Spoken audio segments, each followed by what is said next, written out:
Hi ವೀಕ್ಷಕರೇ, ಎಲ್ಲರಿಗೂ ನಮಸ್ಕಾರ. ನೋಡಿ, ಗೃಹಲಕ್ಷ್ಮಿ ಯೋಜನೆಯ ಪ್ರತಿಯೊಂದು ಫಲಾನುಭವಿಗಳಿಗೆ ಸರ್ಕಾರದಿಂದ ಕೊನೆಗೂ ಭರ್ಜರಿ ಗುಡ್ಡಿಸ್ನ ಕೊಟ್ಟಿದ್ದು, ಪ್ರತಿಯೊಂದು ಫಲಾನುಭವಿಗಳಿಗೆ 6,000 ಹಣನ ಸರ್ಕಾರ ಜಮಾ ಮಾಡಲಿದೆ. ಹೇಗೆ ಪ್ರತಿಯೊಬ್ಬರಿಗೂ 6,000 ಹಣ ಬರುತ್ತೆ ಅನ್ನೋದಕ್ಕೆ ನಾನು ನಿಮಗೆ ವಿತ್ ಪ್ರೂಫ್ ಮೂಲಕ ಮಾಹಿತಿನ ಕೊಡ್ತಾ ಇದ್ದೀನಿ. ಅದೇ ರೀತಿ ರೇಷನ್ ಕಾರ್ಡ್ದಾರರಿಗೂ ಕೂಡ ಸರ್ಕಾರ ಈ ಡಿಸೆಂಬರ್ ತಿಂಗಳಿಂದ ಉಚಿತ ಅಕ್ಕಿ ಜೊತೆಗೆ ಕೆಲವು ಆಹಾರ ಪದಾರ್ಥಗಳನ್ನ ಕೊಡ್ತಾ ಇದ್ದು, ಈ ಆಹಾರ ಪದಾರ್ಥಗಳು ಯಾರಿಗೆಲ್ಲ ಸಿಗ್ತಾ ಇದೆ ಮತ್ತು ಯಾರಿಗೆಲ್ಲ ಕ್ಯಾನ್ಸಲ್ ಆಗಿದೆ ಅಂತ ಕೂಡ ತಿಳ್ಕೊಳ್ಳೋಣ.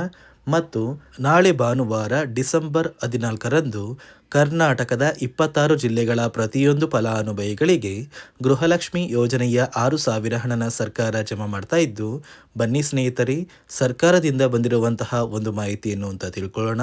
ಅದಕ್ಕಿಂತ ಮೊದಲು ನೀವೇನಾದ್ರೂ ಇನ್ನೂ ಕೂಡ ನನ್ನ ಚಾನಲ್ನ ಸಬ್ಸ್ಕ್ರೈಬ್ ಆಗಿಲ್ಲ ಅಂದರೆ ದಯವಿಟ್ಟು ಪ್ರತಿಯೊಬ್ಬರು ಚಾನಲ್ನ ಸಬ್ಸ್ಕ್ರೈಬ್ ಮಾಡ್ಕೊಳ್ಳಿ, ಹಾಗೆ ವಿಡಿಯೋಗೆ ಒಂದು ಲೈಕ್ನ ಕೊಡಿ. ಹೌದು ಸ್ನೇಹಿತರೆ, ಗೃಹಲಕ್ಷ್ಮಿ ಯೋಜನೆಯ ಪ್ರತಿಯೊಂದು ಫಲಾನುಭವಿಗಳಿಗೆ ಕೊನೆಗೂ ಸರ್ಕಾರ ಈ ಡಿಸೆಂಬರ್ ತಿಂಗಳಲ್ಲಿ 6,000 ಹಣನ ಜಮಾ ಮಾಡುವುದಾಗಿ ಭರ್ಜರಿ ಗುಡ್ಡಿಸ್ನ ಕೊಟ್ಟಿದ್ದು, ವರ್ಷದ ಕೊನೆ ತಿಂಗಳಲ್ಲಿ ಪ್ರತಿಯೊಂದು ಫಲಾನುಭವಿಗಳಿಗೆ 6,000 ಹಣ ಬರ್ತಾ ಇದೆ. ಸಾಕಷ್ಟು ಫಲಾನುಭವಿಗಳು ಹೇಗೆ 6,000 ಹಣ ಬರುತ್ತೆ ಅಂತ ಕೇಳ್ತಿದ್ದೀರಾ, ಮತ್ತು ಸರ್ಕಾರದಿಂದ 6,000 ಹಣ ಕೊಡೋದೇ ಇಲ್ಲ ಅಂತ ತುಂಬ ಜನ ಹೇಳ್ತಾ ಇದ್ದೀರಾ. ಅದೇ ಒಂದು ಕಾರಣಕ್ಕೆ ನಾನು ನಿಮಗೆ ವಿತ್ ಪ್ರೂಫ್ ಮೂಲಕ ಮಾಹಿತಿನ ಕೊಡ್ತಾ ಇದ್ದೀನಿ. ಸರ್ಕಾರದಿಂದ ಸಚಿವೆ ಲಕ್ಷ್ಮಿ ಹೆಬ್ಬಾಳ್ಕರ್ ಅವರೇ ಈ ಒಂದು ಮಾಹಿತಿನ ಕೊಟ್ಟಿದ್ದಾರೆ. ದಯವಿಟ್ಟು ಪ್ರತಿಯೊಬ್ಬರು ಈ ಒಂದು ಆಡಿಯೋನ ಕೇಳಿ. 3 ತಿಂಗಳದ್ದು ಅಮೌಂಟ್ ಪೆಂಡಿಂಗ್ ಇತ್ತು. ಈಗ 1 ತಿಂಗಳದ್ದು ಅಮೌಂಟ್ ಹಾಕಿದ್ದೀನಿ. ಸೊ ಸೆಪ್ಟೆಂಬರ್ ಅಕ್ಟೋಬರ್ದು ಹಾಕಿದ್ರೆ ಕ್ಲಿಯರ್ ಆದಂಗೆ.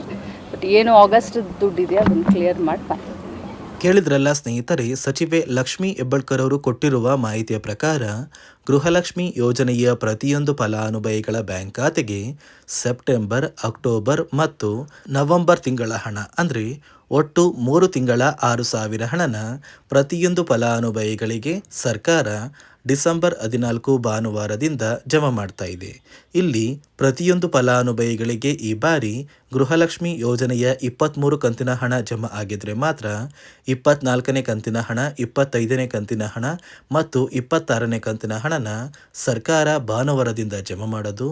ಅದೇ ರೀತಿ BPL ರೇಷನ್ ಕಾರ್ಡ್ದಾರರಿಗೂ ಕೂಡ ಈ ಬಾರಿ ಸರ್ಕಾರದಿಂದ ಉಚಿತ ಅಕ್ಕಿ ಜೊತೆಗೆ ಸಾಕಷ್ಟು ರೀತಿಯ ಹೊಸ ಆಹಾರ ಪದಾರ್ಥಗಳನ್ನ ಕೊಡ್ತಾ ಇದ್ದು, ಈ ಒಂದು ಆಹಾರ ಪದಾರ್ಥಗಳಲ್ಲಿ ಏನೆಲ್ಲ ಇರುತ್ತೆ ಅಂದರೆ ಅಡುಗೆ ಎಣ್ಣೆ, ತೊಗರಿ ಬೇಳೆ, ಸಕ್ಕರೆ ಮತ್ತು ಉಪ್ಪು, ಈ 4 ರೀತಿಯ ಹೊಸ ಆಹಾರ ಪದಾರ್ಥಗಳನ್ನ ಪ್ರತಿಯೊಂದು ಕಾರ್ಡ್ದಾರರಿಗೆ ಸರ್ಕಾರ ವಿತರಣೆ ಮಾಡ್ತಾ ಇದೆ.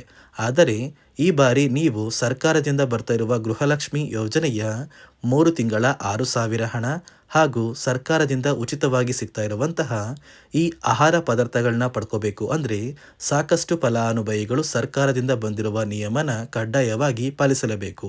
ಯಾಕಂದರೆ ಹಣಕಾಸು ಇಲಾಖೆ ಜಾರಿಗೆ ತಂದಿರುವ ನಿಯಮಗಳ ಆಧಾರದ ಮೇಲೆ ಪ್ರತಿಯೊಂದು ಫಲಾನುಭವಿಗಳ ಒಂದು ಆಧಾರ್ ಕಾರ್ಡ್ ಮತ್ತು ರೇಷನ್ ಕಾರ್ಡ್ನ ಸರ್ಕಾರದಿಂದ ಚೆಕ್ ಮಾಡ್ತಾರೆ. ಹೀಗೆ ಚೆಕ್ ಮಾಡುವಂತಹ ಸಂದರ್ಭದಲ್ಲಿ ಒಂದು ವೇಳೆ ನಿಮ್ಮ ದಾಖಲಾತಿಗಳು ಈ ನಿಯಮಗಳನ್ನ ಪಾಲಿಸಿಲ್ಲ ಅಂದರೆ ನಿಮಗೆ ಸರ್ಕಾರದಿಂದ ಯಾವುದೇ ರೀತಿಯ ಸೌಲಭ್ಯಗಳು ಸಿಗೋದಿಲ್ಲ. ಹಾಗಾದರೆ ಬನ್ನಿ ಸ್ನೇಹಿತರೆ, ಸರ್ಕಾರ ಜಾರಿಗೆ ತಂದಿರುವ ಆ ನಿಯಮಗಳು ಏನು ಅಂತ ಕೂಡ ತಿಳಿಸ್ಕೊಡ್ತಾ ಇದ್ದೀನಿ. ಅದಕ್ಕಿಂತ ಮೊದಲು ನೋಡಿ ಸ್ನೇಹಿತರೆ, ನಾಳೆ ಭಾನುವಾರ ಡಿಸೆಂಬರ್ 14ರಂದು ಕರ್ನಾಟಕದ 26 ಜಿಲ್ಲೆಗಳಿಗೆ ಗೃಹಲಕ್ಷ್ಮಿ ಯೋಜನೆಯ 3 ತಿಂಗಳ 6,000 ಹಣ ಜಮಾ ಆಗ್ತಾ ಇದ್ದು, ಯಾವ 26 ಜಿಲ್ಲೆಗಳಿಗೆ ಹಣ ಬರ್ತಾ ಇದೆ ಅಂದರೆ ಬಾಗಲಕೋಟೆ, ಬೆಳಗಾವಿ, ವಿಜಯಪುರ, ಧಾರವಾಡ, ಹಾವೇರಿ, ಉತ್ತರ ಕನ್ನಡ, ಬಳ್ಳಾರಿ, ಬೀದರ್, ರಾಯಚೂರು, ಯಾದಗಿರಿ, ವಿಜಯನಗರ, ಬೆಂಗಳೂರು ನಗರ, ಬೆಂಗಳೂರು ಗ್ರಾಮಾಂತರ, ರಾಮನಗರ, ಚಿಕ್ಕಬಳ್ಳಾಪುರ, ಚಿತ್ರದುರ್ಗ, ದಾವಣಗೆರೆ, ಕೋಲಾರ, ಶಿವಮೊಗ್ಗ, ತುಮಕೂರು, ಚಾಮರಾಜನಗರ, ಚಿಕ್ಕಮಗಳೂರು, ದಕ್ಷಿಣ ಕನ್ನಡ, ಹಾಸನ, ಕೊಡಗು, ಮಂಡ್ಯ, ಮೈಸೂರು ಮತ್ತು ಉಡುಪಿ, ಈ 26 ಜಿಲ್ಲೆಗಳಿಗೆ ಸರ್ಕಾರ 3 ತಿಂಗಳ 6,000 ಹಣನ ಡಿಸೆಂಬರ್ 15ರಿಂದ ಜಮಾ ಮಾಡ್ತಾ ಇದೆ. ಡಿಸೆಂಬರ್ 20ರೊಳಗೆ ಪ್ರತಿಯೊಬ್ಬರು ಈ 6,000 ಹಣನ ಪಡ್ಕೋತೀರಾ. ನೋಡಿ ಸ್ನೇಹಿತರೆ, ಈ ಬಾರಿ ಸುಮಾರು 1 ಲಕ್ಷಕ್ಕಿಂತ ಅಧಿಕ ಫಲಾನುಭವಿಗಳ ಬ್ಯಾಂಕ್ ಖಾತೆಗೆ ಸರ್ಕಾರ ಗೃಹಲಕ್ಷ್ಮಿ ಯೋಜನೆಯ ಹಣನ ಜಮಾ ಮಾಡ್ತಾ ಇಲ್ಲ. ಕಾರಣ ಏನು ಅಂದರೆ ನಿಮ್ಮ ಬ್ಯಾಂಕ್ ಖಾತೆಗೆ ಡೆಬಿಟ್ ಮೂಲಕ ಹಣ ಜಮಾ ಮಾಡುವಂತಹ ಸಂದರ್ಭದಲ್ಲಿ ಸರ್ಕಾರ ಸಾಕಷ್ಟು ಫಲಾನುಭವಿಗಳ ಒಂದು ಬ್ಯಾಂಕ್ ಖಾತೆಗೆ ಹಣ ಜಮಾ ಮಾಡೋದನ್ನು ಕ್ಯಾನ್ಸಲ್ ಮಾಡಿದೆ. ಯಾಕಂದರೆ ಇತ್ತೀಚೆಗೆ ಹಣಕಾಸು ಇಲಾಖೆ ಜಾರಿಗೆ ತಂದಿರುವ 5 ನಿಯಮಗಳ ಆಧಾರದ ಮೇಲೆ ಪ್ರತಿಯೊಂದು ಫಲಾನುಭವಿಗಳಿಗೆ ಸರ್ಕಾರ ಈ ಒಂದು ಹಣನ ಜಮಾ ಮಾಡ್ತಾ ಇದ್ದು, ಯಾರೆಲ್ಲ ಫಲಾನುಭವಿಗಳು ಈ ನಿಯಮಗಳನ್ನ ಪಾಲಿಸಿಲ್ಲ, ನಿಮ್ಮ ಬ್ಯಾಂಕ್ ಖಾತೆಗೂ ಕೂಡ ಹಣ ಜಮಾ ಆಗೋದಿಲ್ಲ. ಹಾಗಾದರೆ ಬನ್ನಿ ಸ್ನೇಹಿತರೆ, ಸರ್ಕಾರ ಜಾರಿಗೆ ತಂದಿರುವ ಆ 5 ಹೊಸ ನಿಯಮಗಳು ಏನು ಅಂತ ನಾನು ನಿಮಗೆ ತಿಳಿಸ್ಕೊಡ್ತಾ ಇದ್ದೀನಿ. ನೋಡಿ ಸ್ನೇಹಿತರೆ, ಮೊದಲನೆಯ ಒಂದು ನಿಯಮ ಬಂದು, ಸಾಕಷ್ಟು ಫಲಾನುಭವಿಗಳು ಹೊಂದಿರುವಂತಹ ಒಂದು ರೇಷನ್ ಕಾರ್ಡ್ ಏನಿದೆ, ಆ ಒಂದು ರೇಷನ್ ಕಾರ್ಡ್ನ ಮನೆಯ ಸದಸ್ಯರ ಪ್ರತಿಯೊಬ್ಬರ ಒಂದು ಆಧಾರ್ ಕಾರ್ಡ್ನ ನಿಮ್ಮ ರೇಷನ್ ಕಾರ್ಡ್ಗೆ ಕಡ್ಡಾಯವಾಗಿ ಲಿಂಕ್ ಮಾಡಿಸ್ಬೇಕು. ಅಂದರೆ ಈ ಒಂದು ಲಿಂಕ್ ಮಾಡಿಸುವಂತಹ ಒಂದು ಪ್ರೊಸೀಜರ್ಗೆ ಸರ್ಕಾರ KYC ಅಂತ ಕರೀತಾರೆ. ನಿಮ್ಮ ರೇಷನ್ ಕಾರ್ಡ್ಗೆ ಇನ್ನೂ ಸಹ KYC ಆಗಿಲ್ಲ ಅಂದರೆ ನಿಮ್ಮ ಬ್ಯಾಂಕ್ ಖಾತೆಗೆ ಸರ್ಕಾರ ಮುಂದಿನ ದಿನಗಳಲ್ಲಿ ಗೃಹಲಕ್ಷ್ಮಿ ಯೋಜನೆಯ ಹಣನ ಕ್ಯಾನ್ಸಲ್ ಮಾಡುತ್ತೆ. ಅದೇ ರೀತಿ ಎರಡನೆಯ ಒಂದು ನಿಯಮ ಬಂದು, ಸಾಕಷ್ಟು ಫಲಾನುಭವಿಗಳು ಕಳೆದ 3 ತಿಂಗಳಿಂದ ಸರ್ಕಾರದಿಂದ ಬರ್ತಾ ಇರುವಂತಹ ಒಂದು ರೇಷನ್ ಏನಿದೆ, ಅಂದರೆ ಉಚಿತ ಅಕ್ಕಿ ಏನಿದೆ, ಈ ಒಂದು ರೇಷನ್ನ ಪಡ್ಕೋತಾ ಇಲ್ಲ. ಒಂದು ವೇಳೆ ಕಳೆದ 3 ತಿಂಗಳಿಂದ ನೀವು ರೇಷನ್ನ ಪಡ್ಕೊಂಡಿಲ್ಲ ಅಂದರೆ ಸರ್ಕಾರ ನಿಮ್ಮ ಬಳಿ ಇರುವಂತಹ ಒಂದು ರೇಷನ್ ಕಾರ್ಡ್ನ ಕ್ಯಾನ್ಸಲ್ ಮಾಡುತ್ತೆ.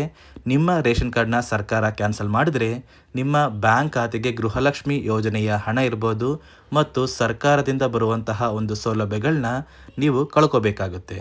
ಅದೇ ರೀತಿ ಮೂರನೆಯ ಒಂದು ನಿಯಮ ಬಂದು, ನೋಡಿ ಸ್ನೇಹಿತರೆ, ನಿಮ್ಮ ಬಳಿ ಇರುವಂತಹ ಒಂದು ಆಧಾರ್ ಕಾರ್ಡ್ ಏನಿದೆ, ಆ ಒಂದು ಆಧಾರ್ ಕಾರ್ಡ್ನ ಕಳೆದ 15 ವರ್ಷಗಳಲ್ಲಿ ನೀವು ಯಾವುದೇ ರೀತಿಯ ಒಂದು ತಿದ್ದುಪಡಿನ ಮಾಡಿಸಿಲ್ಲ ಅಂದರೆ ನಿಮ್ಮ ಬ್ಯಾಂಕ್ ಖಾತೆಗೆ ಸರ್ಕಾರ ಗೃಹಲಕ್ಷ್ಮಿ ಯೋಜನೆಯ ಹಣನ ಕ್ಯಾನ್ಸಲ್ ಮಾಡುತ್ತೆ.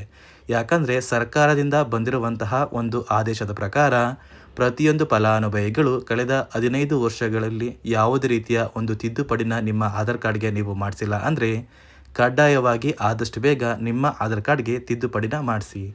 ಅದೇ ರೀತಿ ನಾಲ್ಕನೆಯ ಒಂದು ನಿಯಮ ಬಂದು, ನಿಮ್ಮ ಕುಟುಂಬದ ಒಂದು ವಾರ್ಷಿಕ ಆದಾಯ 7 ಲಕ್ಷಕ್ಕಿಂತ ಕಡಿಮೆ ಇರಬೇಕು. ಒಂದು ವೇಳೆ ನಿಮ್ಮ ಕುಟುಂಬದ ವಾರ್ಷಿಕ ಆದಾಯ 7 ಲಕ್ಷಕ್ಕಿಂತ ಜಾಸ್ತಿ ಇದ್ದರೆ ನಿಮ್ಮ ಬ್ಯಾಂಕ್ ಖಾತೆಗೆ ಸರ್ಕಾರ ಗೃಹಲಕ್ಷ್ಮಿ ಯೋಜನೆಯ ಹಣನ ಕ್ಯಾನ್ಸಲ್ ಮಾಡುತ್ತೆ. ಅದೇ ರೀತಿ ಐದನೆಯ ಒಂದು ನಿಯಮ ಬಂದು, ನಿಮ್ಮ ಕುಟುಂಬದ ಸದಸ್ಯರು ಅಥವಾ ಗೃಹಲಕ್ಷ್ಮಿ ಯೋಜನೆಯ ಫಲಾನುಭವಿಗಳು ಯಾರು ಕೂಡ ಸರ್ಕಾರಿ ನೌಕರರಾಗಿ ಕಾರ್ಯನಿರ್ವಹಿಸ್ತಾ ಇರಬಾರ್ದು.